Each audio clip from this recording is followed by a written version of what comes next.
Visagino atominės elektrinės projektas – tai didžiausios tiesioginės užsienio investicijos Lietuvos istorijoje.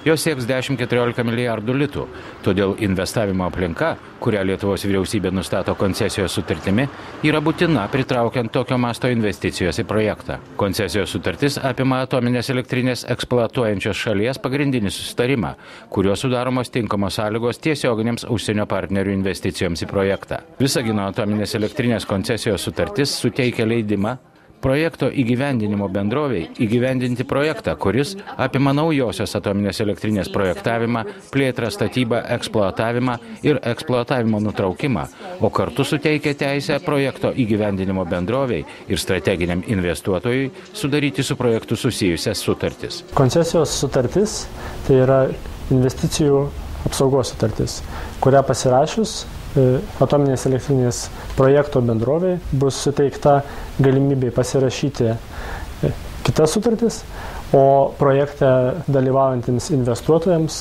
bus suteiktas teisinis pagrindas ateityje priimti investavimo sprendimus. Koncesijos sutartis suteikia tam tikras garantijas, tokiu atveju, jeigu būtų esminiai teisinės aplinkos pasikeitimai.